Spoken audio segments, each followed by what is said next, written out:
Anong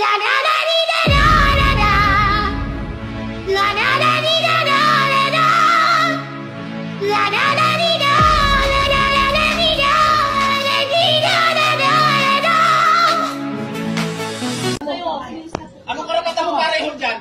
Anong yung kita? Anong karapatan mo pareho dito? Siyempre, manugang ko na! Manugang ko! Manugang ko! Anong mo sabihin mo pare ito? Okay. Itong tayo na ito, bayad ha? So, ano sinasabi mo pareho dyan? Anong yung kita? Okay lang pagka medyo tumataba yung babae. Yung sa kanila tumataba din naman eh. Pero yung lalaki hindi pwede. Paano masabi? Umuurong kasi.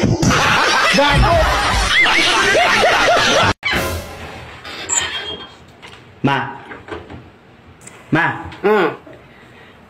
Pupunta daw sina Berto sa dagat, maliligo daw. Pwede ba akong sumama? Gusto mo? Pumotok yung huso mo? First blood! Ano, tigil-tigilan mo ako ha?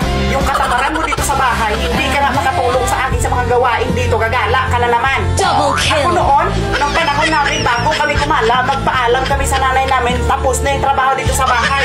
Nakasaing na, nakawalis na. Tapos ngayon, magpapaalam ka sa akin, hindi ka nga mapakinabangan dito sa bahay. Triple Yung module mo, hindi mo pa natatapos. Tapos puro kagala, puro ka cellphone. Ako, tigil-tigilan mo ako, Junjun, ha? Lumayas ka dito, baka mabasag ko yung mukha mo. Lumayas ka, ha? Sige, kung sasama ka doon, dalhin mo lahat ng gamit mo. Huwag ka nang pabalik dito, ha? Yawa ka. Sa totoo lang, hindi ako masaya sa kama sa'yo. Hindi ka ba nahiya? Ang liit-liit sa'yo? Tapos hindi ka pa marunong magdala sa kama? Hindi siya marunong magromansa eh. Direct, patong diretso, pasok. Tapos ang gusto niya pa sa akin, maghiyaw-hiyaw. Paano ako maghiyaw? Unan ka ba? Ay, hindi bagay sa akin yan. Try mo sa'yo. So, unan ba ako? Bakit? Amoy laway ako eh. Mayor, sabi niyo may mga girlfriend kayo. Well, kung hiwalay ka sa asawa, doon gawin mo sarili mo. Anong gawin ko itong karga-karga ko? Hindi ko naman ipagbili ito. Hindi mo masangla eh. Gamitin mo dapat. Hindi, mamatay ka. Salamat po, Mayor. Salamat. Hindi ko na natiis. Kumuha ako ng babae kagabi. Sa sobrang sabi ko, pagpasok pa lang ng pinto, pinatay ko kagad yung ilaw. Sabay yakap sa kanya. Romansa. Sa liig.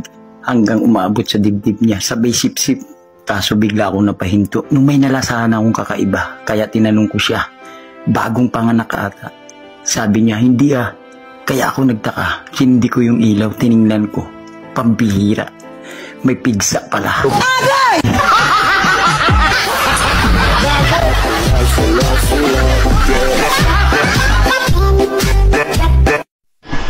Okay ka lang?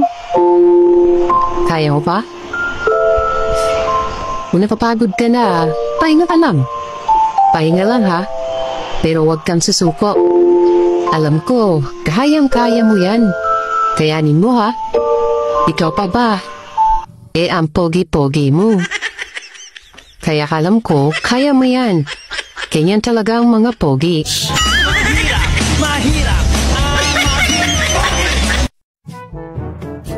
Oh honey, hindi ba yan yung holy water na kinuha mo sa simbahan kanina? Oo, eto nga. Bakit mo nilalagyan ng holy water yung kamay mo? Nagkasala kasi ang kamay ko. Paanong nagkasala? Di ba nagpunta tayo kagabi kay pare at mare? Tapos iniwan ko kayo ni pare sa sala habang nagkukwentuhan. Pinuntahan ko si mare sa kusina tapos hinawakan ko yung maselang parte ng katawan niya. Ganun ba? Honey, nagkasala din ako. Ano naman yun? Di ba iniwan mo kami ni pare sa sala?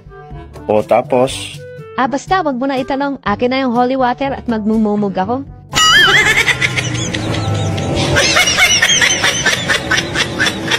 Galit kayo? Tama na. Galit kayo? Galit kayo? Tama na! General, tama na, General. Huwag mo nang paanihin. Tama na! Hindi ko kaya ako! Tama na! Mama, hinahon daw, mama! Mama, hinahon. Ano? Tama na yan, uy! Ha? Tama na! Tapang ka! Tama na yan, ate! Tama na, mama! Tama na, tama na! Tama na, tama na yan! Tapang ka! Tama na yan, ate! Shane, kamusta yung exam niya, Shane? 0 ako pa. 0 ka? Okay lang yan, Sing. Pasensya ka na ha. Ikaw yung nakakuha ng kabubuan ko. Okay lang yan pa. At least hindi ko nakuha yung kapangitan mo. Ay! Gago!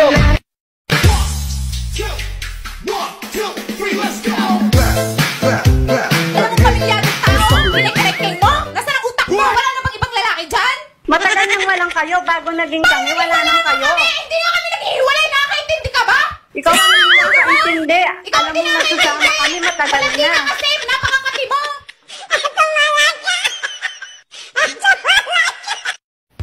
Hindi na sana ako magti-TikTok eh. Bakit?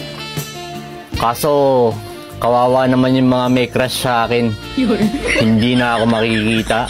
Bahala ka sa buhay mo. May ugali ako na kapag nginitian mo ako, ngingitian din kita. Hindi yan kaplastikan, pakikisama yan.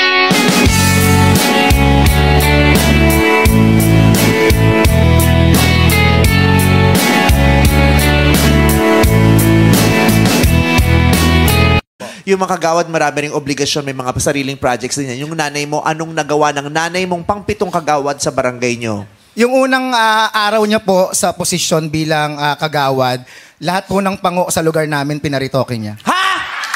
Big time pala yung nanay nito. Ano barangay dyan? Lilipat ako dyan.